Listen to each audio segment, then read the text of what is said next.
Hello and welcome back to Cloak Engaged. I'm Jordan Bryson and I'm here playing Dark Souls 2 with my friend Trenton Malloy, who is recalling his name and apparently he's noob.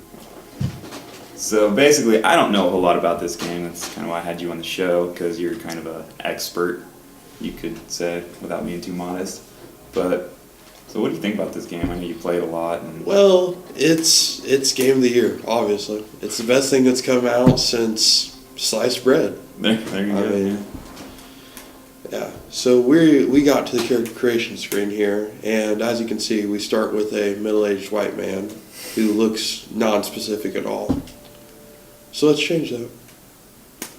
So, in the very basics of character customization, you need a class and a gift. If you don't care what a guy looks like at all, or if you're going to slap a big fat helmet on his face, then all you need is a class. And with classes here, we got a warrior, which is your basic, all-around good guy. He can kind of do everything, but he's not great at anything. Then you got your knight, which is your dude that likes to run around and get hit and hit with big sticks. That's me. I'm a knight. Yeah, obviously. My first character was a swordsman. I didn't like him because I wasn't too great with scaling, and I didn't know about dexterity and all that stuff, because this is when I first started. A swordsman is a higher skill cap build just because you need to know your roll times, you need to know what weapons scale good, and you need to know how to dual wield.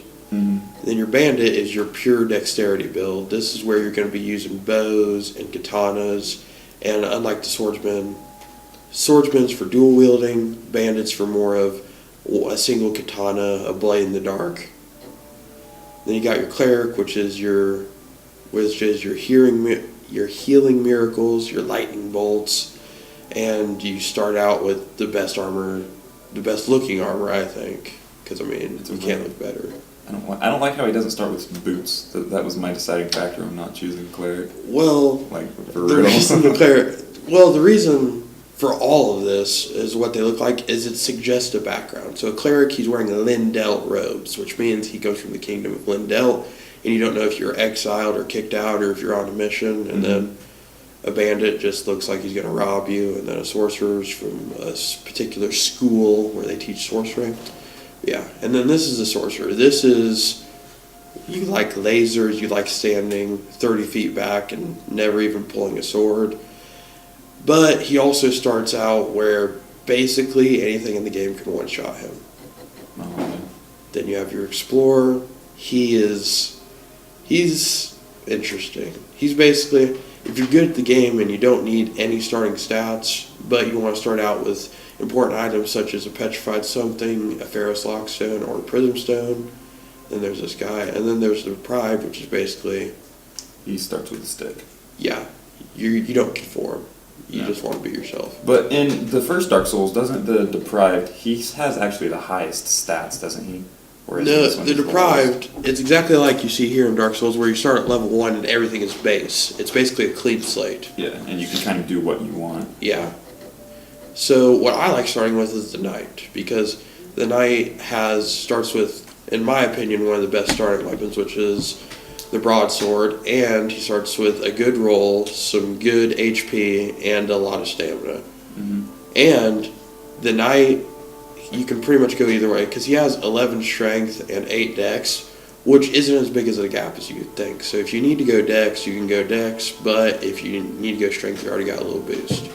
Yeah, I kind of did both. So I'm going to start knight.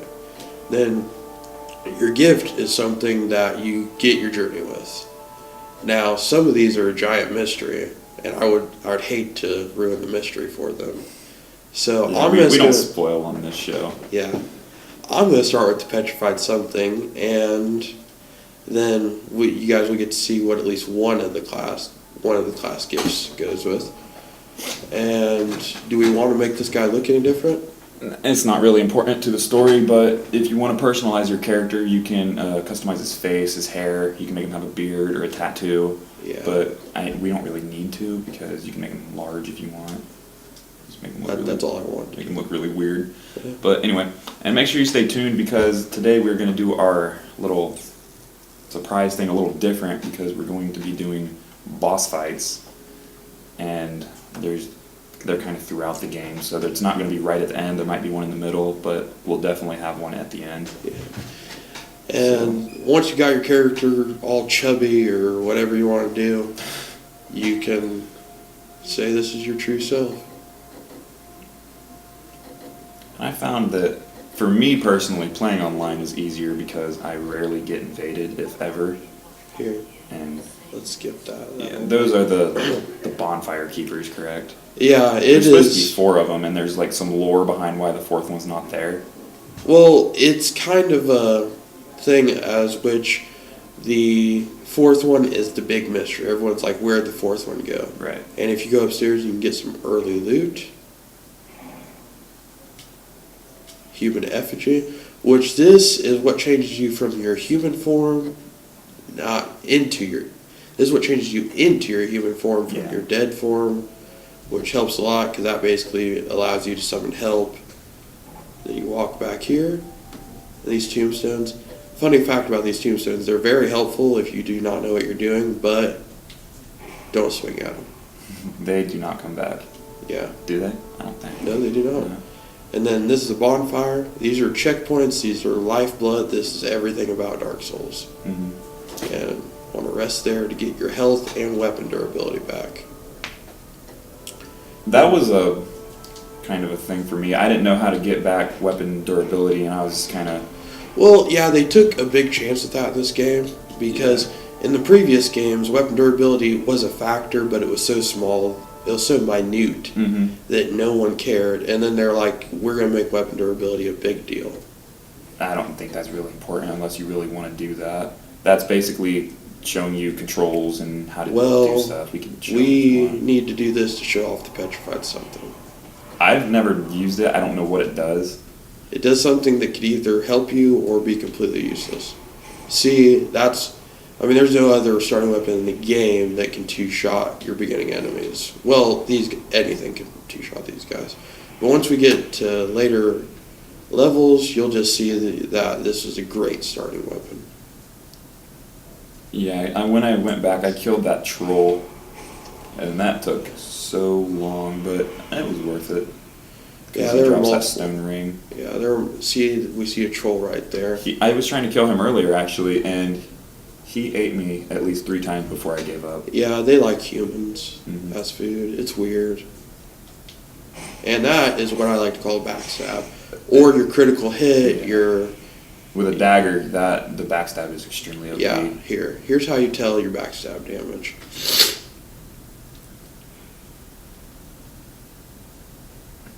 Do that. This is your counter strength, and the higher the counter strength, so we see the counter strength here is 110.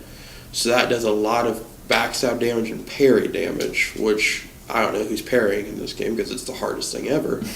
But yeah, and the dagger while being here, well, I'll just go get it and show you guys. The dagger, while being a terrible weapon to just have on you and use, is one of the greater. See, it has 150. So that means that if you backstab with this little shiv, it hurts a lot.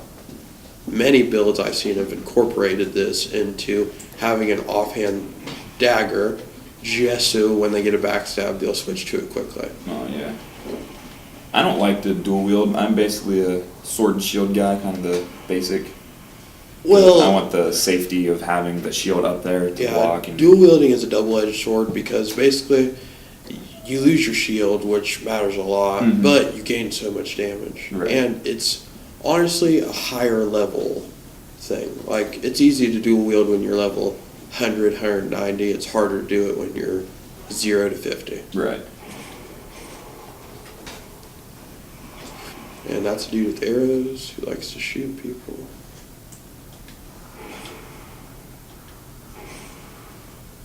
And I don't think I don't two-hand too much either, because once you get a shield, you can hold the shield, or you can put the shield on your back and two-hand your main weapon. Well, I've always been a fan of two-handing, because, okay, wait, I'll finish this thought later. That was really cool, and that was creepy the first time. So, if you don't know what's talking to us right now, this is a nest full of baby magical talking crows. And They really like stuff that is smooth and or silky. Or something that's petrified. When you do this, make sure to leave, because if you discard, that's basically like pressing delete. Mm-hmm. So you want to leave the petrified something. Let them talk about something else. And this is a random benefactor. This could be a good weapon, this could be a titanite slab, this could be anything.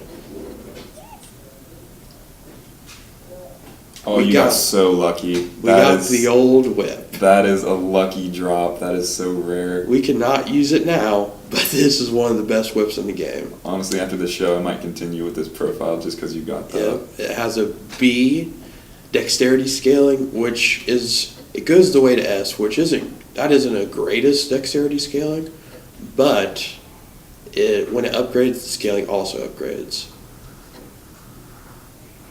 I recently was playing earlier on my other profile where I was killing bosses and whatnot, and I got, I think, 3 or 4 silky smooth, the little silky smooths, I don't know what they're called, but all that gave me was, I think, human effigy and some life gems. Well, they're pooled by a small smooth and silky stone. Mm-hmm. Will give you life gems and a chance for a human effigy. A regular one has a higher chance for a human effigy. And then the petrified something is where you get your weapons, your special items.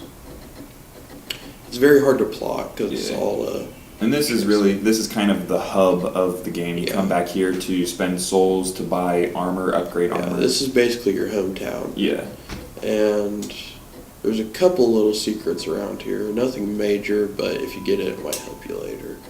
And then, I'm not sure exactly where it is. I'll find it though. Is it? I didn't get that way. I did it a different way. Well, this is the safest way I've found to do it. What I did was I jumped over the rock on the other side. And I'm actually being pretty stupid now because I should have went and rested in a bonfire, because if I die by stupidity, then that was a cleric chime and a morning star. A cleric chime is what you use for your lightning and your miracles and such. Okay, I had no idea what that was. I have it, but I've never used it. It's a cleric thing. It's basically like holding a cross up and saying a prayer. That's what a miracle is in its essence. Okay. Yeah, and then you got a morning star, which is a terrible weapon unless if it's that or your bare hands. Obviously, choose the morning star, but that's about it. You got this, which is binoculars, the best item in the game. I've used them a few times, but not. Well, the reason this helps is with bows, spells, anything. Yeah, anything with range. Yeah, if you want to get longer range, all you gotta do is like that and aim the center at the person you're aiming at, and that adds the ability to free fire. Okay, yeah, that would have been really useful a long time ago when I was missing over and over again with bows and crossbows. And this is Majula, your hometown, your Gotham, your metropolis, whatever you want to call it. Whatever you're into. Yeah. And this is the Farfire. Yeah. This is one of the essential bonfires in Dark Souls. So, a couple things you want to do before you leave Majula. This NPC is probably the most important NPC in the game. Yep. Her name is the Emerald Herald. Are we going to listen to her dialogue?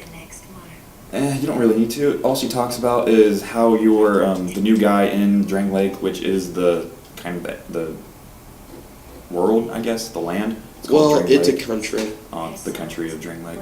Yeah, and she basically said you stepped in at a really bad time, so you need to come deal with stuff. And this is how you level up. We don't have enough souls yet. And I'll go over like the stats if we want to level up or when we level up. Mm-hmm. She gives you one of the most important items in the game, which is the Estus Flask.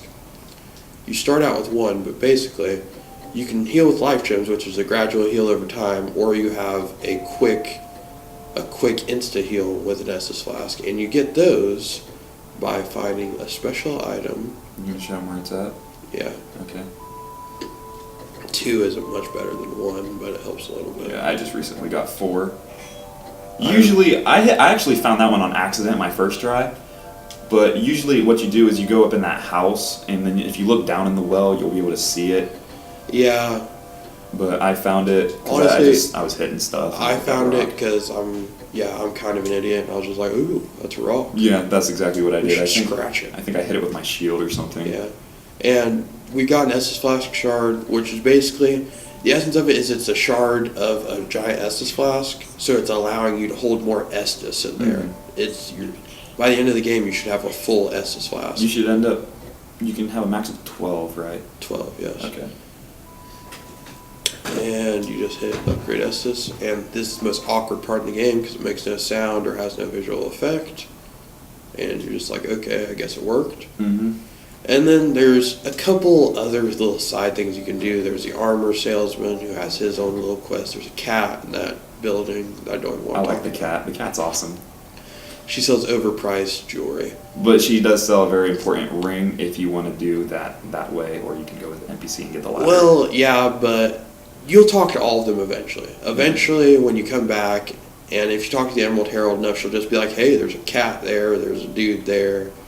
And then the only really other one that I always talk to is this guy. I talked to the guy. I exhausted the guy, the NPC up by the tower where it shows how many deaths there has been total on Dark Souls. But if you exhaust his dialogue, which that means you talk to him completely until he says the same thing over and over again, he actually gives you a lot of vital information, and you actually you learn a gesture. So, yeah. This guy is your blacksmith. He's kind of an idiot because he locked himself out of his little hut here. Even though he could jump through a window or something, he's too lazy. So he basically asks you, hey, go get my key. I don't know where it is, just find it. And then I believe the man you're talking about is this guy. Yeah, right? that guy. This guy, I'm not going to talk to him because he has so much dialogue. It's like 5 minutes of dialogue. It's so long. He basically says, oh, that way there's this, that way there's this. If you want this, go talk to that guy. So if you're having trouble figuring something out, that's the man you should talk to.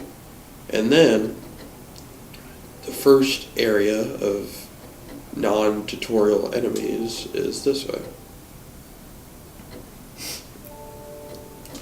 Yeah. That's where you get your first shield, isn't it? Yeah. I never understood. I saw a bunch of people complaining about how the first area is so hard to find in Dark Souls 2. I actually found it on accident, and that's a rusted coin, which boosts luck of finding stuff. Yeah, not as much as you'd think, though. Yeah. The shield I found was in the it looked like a sewer, basically. It wasn't in that area. It was in the other one right before you go to the Hyde's Night Tower or something like that. Yeah. But the thing I was going to say is I don't understand how you miss this. This is a giant brick gateway that's directly to the right of the bonfire. Yeah. And You gotta be quick. This door is kind of tricky. Okay. Oh, no. Okay. And then right behind you, it's already shut. So you make sure if you're playing this at your house, don't stop to take a drink while that door is opening, or don't stop to eat something or leave the room because it'll close right as soon as it opens. I'm going to be honest, if you're eating something while you're playing Dark Souls, you probably shouldn't be playing Dark Souls. That's me. I always eat while I play video games, or take a drink because maybe that's why I'm better than you. That's possible. If you weren't too busy eating tacos. This is the human effigy. Those are really important. Yeah, these seem very, in the beginning you get them a lot, but do not use them thinking that there's something that's constantly going to be available, because honestly you'll get about 15 and then there's a solid 3 or 4 areas where none. Right. So if you go dry then there's nothing to do. I think at the moment on my other character I have 5 or something. Yeah, and I don't know. These guys are crazy. So, but a little trick you can always do for the going human part is if you put your summon sign down, which we do not have the item yet, but if there's a sign that allows other people to summon you into their world, if you get summoned and beat their boss, you will return as human. Oh, really? Yeah. And this... I think I've joined 2 covenants, that's basically kind of a group. No, I don't want to say a cult because they don't really. I guess a lot of them kind of are cults. Let's be honest. There's basically these blue guys that just run around helping people even if they don't want it. There's these other blue guys who are like, please help me, I want it. And then there's these dudes who worship the sun. But I've joined the Covenant of the Blue after I killed that boss. And actually, I killed that boss online, and we might get to him. Bully, maybe. Okay, so two very important things. A little tactic show there is always make your enemies swing first. And then he dropped an item. It's called the throwing knives. He only dropped one, so it's not that useful yet. But throwing knives are pretty self-explanatory. yeah, I like to always have 10 of these just because if you don't have enough dexterity or just don't like using a bow and or magic, then throwing knives are like the unskilled man's ranged. Yeah. And they do a decent amount of damage, as I will show if the controls cooperate with me. Oh, nope. Wasted. Anyway, that'll do about 100 some damage. Yeah, about half his health, and if I was an idiot, it would be in that. I don't know. Yeah. You're used to playing this on the PC. Yeah. With a higher frame rate. Yeah, if you guys are going to buy this, I would buy it on a PC because PC, it just moves faster. Plus, I think it's a bit cheaper now, actually. Is it? It's like 40 on the PC. Yeah, make sure you don't let that guy fool you. What he was doing, he was just laying there by the creek. A lot. And These guys are technically dead, and you're the first person to step in this place for millennia, it seems like. So some of them actually have just laid down and just been like, I'm done with this. Mm-hmm. And I'm going to take the binoculars off because I'm going to do something stupid. Okay. Okay, so this is kind of just a room of haha. There's a lot of enemies in here, and then there's a guy with a bow up at the top who shoots at you if you don't move. Right there with an arrow. Yeah. The trick that I like using in this room is just never stand still. Yeah, that's basically the trick of Dark Souls. Don't stand still and make sure you... Yeah, don't let people get in your face. Right. Always take control of the fight. And then this is a little louder. You're like, boop-a-bop. And then this is the first place I died on like my very first playthrough. Just because... That, you hit the wall and you bounce off and... Yeah, and then... The other guy was beating me while I hit the other guy, and the tactic that I learned for it was just swing for the fences, and then kind of stand in the middle is what I learned from videos that I've seen. You can roll under arrows if you're fast enough, which I'm not. Okay, now I gotta ask you a question: is your jump set to O or stick? Stick. I've relearned with stick. Oh. Okay. Well, then I might die. You can't do the stick? I can't do the stick. So basically what you do when you jump is you sprint and then you hit the stick and he'll just hop over there. And you see, you did it fine. Yeah. Well, basically it's a choice. It's either stick or O, and or B or whatever. Yeah, because they changed that from Dark Souls 1 where it was sprint and then O again. Ooh, you almost missed that one. And I played Dark Souls 1 for so long that I just almost have to use O. Yeah, we just picked up a weapon called the short sword. It's basically, if you don't have the stats to wield a broadsword, use the short sword. And I don't even have the stats to use the short sword because I need dexterity. Yeah. Yeah, that's the one problem starting with knights. There are a couple starting weapons that you just don't have dexterity for, but it's an easy 3 or 4 point fix. That's a soul. Those are souls that you keep in your inventory and do not lose upon death. And basically, the souls are everything. The name is Dark Souls, and souls are... Level up points, money. Well, we're coming to the 5 minutes. Why don't you go ahead and see if you can get to the boss real quick, just you don't even worry about him. What he does is, if you kill that High Knight, he's just a big white guy, he drops a sword. And those are a little homage to a character in Dark Souls 1 called Solaire. They look like him, basically. That's the only homage. And then... in every Souls game, there's an enemy like that, a roaming knight. Yeah. In Demon Souls, there's a Blue Eyes Knight. In Dark Souls, there's a Black Knight. In this one, they're High Knight. They always have like special weapons and stuff. And those guys will do that jump attack so much. And then there's people in those doorways, but you can just sprint past them because we're kind of running out of time. I don't really know if we're going to get to the boss. We kind of went into detail about a lot of stuff. Well, yeah, and if you picked up everything we did, you're going to have an easy time with the boss, which... Yeah. It took me so long to find the boss because the hidden doorway that he was hinting at, but wouldn't ever actually tell me because he didn't want to spoil it, which it is more rewarding if you find stuff on your own, but at the time, I just wanted to know where stuff was. And that guy is a jerk, the one that's sitting there throwing fire bombs at you. Because what he does is he will choose to throw fire bombs over engaging in actual combat. But he will eventually go over to you and then he'll swing at you. And then he drops a firebomb, I think. I don't know how many he dropped. And what a lot of people do is they'll use Estus flasks first before the shards because they're the life gems, because you stop to use the Estus flask and you can keep moving while you're using the life gem. Well, the basic thing, I go by different logic depending on what point in the game. If I have 1 or 2 Estus flasks, I'll save them for the boss battle, but once I get 12 Estus flasks, I almost immediately go no life gems whatsoever. Mm-hmm. And could you exhaust enemy's spawn? Yeah, it's... And could you do that in the first one, though? No, in the first one, no matter what, they would come back. And then in this one, I think it's 12 or 15. 12. Yeah, because the guys that are just down the ladder, and she's actually kind of cool. She's extremely ugly, so don't tilt your camera down. Yeah, she's basically a beggar who's just trying to sell stuff. But she does. No, actually, I'm not going to spoil that. She sells you kind of an important item. Yeah, and and then you need for later. Eventually she moves to your hometown. She's like, hey guys,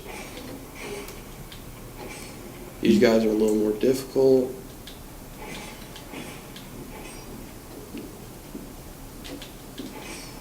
See, that's a good thing about the broadsword. You can outswing a lot of enemies. Mm-hmm. And it's fast and kind of big, so... I've always tried to backstab that guy, but I couldn't get it. And those doors, you can't go through those doors yet. They're called soldier doors, and you'll get a key for that. Yeah. And then you can unlock all that and all the new areas. And then this There's is a little the poser down here laying down, or he's praying or something. I don't know if he'll attack you unless you attack him, though. Yeah, you walk through the door, and then He it's comes and tries basically to backstab you. Yeah. Okay, well, I never knew because this, literally, it took me 4 hours to find this area because I was just so confused on where I was supposed to go. This area to the right is a really only if you have time area to do. Mm-hmm. And it I actually did go find all that stuff. Yeah, it's good to go do that, but if you just don't have the time, it's Okay, not. so I know what we'll do for our thing. For these guys, literally, count to 3 because they don't have enough strength. Why don't you just go up that ladder, and that will be our... Yeah, we'll show them I'm not sure if I can do that with a... Well, I know you're probably not going to get him, but just go ahead and go up there. I'm going to see if I got any range to take this guy out. I don't. No. That is... I beat this guy online with some guy who summoned me. He was a cleric, and he summoned me. Yeah, spells and miracles really simplify things.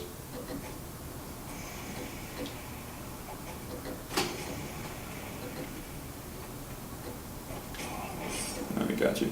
Alright, well, why don't you just go ahead and go up the ladder and fight that guy. This scared me so much my first playthrough. This is terrifying. And this is from my experience as a kind of good player at Dark Souls 2. I have never beat this guy here. So basically what we're going to do is I'm going to kind of close the show as he's doing this because I know there's probably no way he's going to get through this. Well, this is a boss, and it's not really...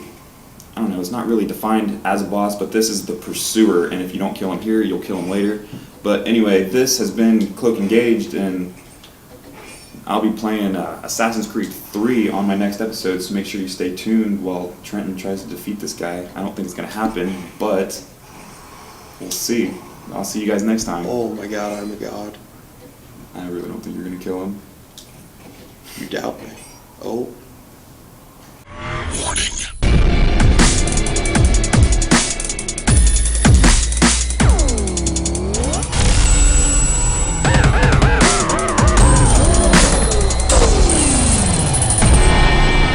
Maximum armor. Maximum strength.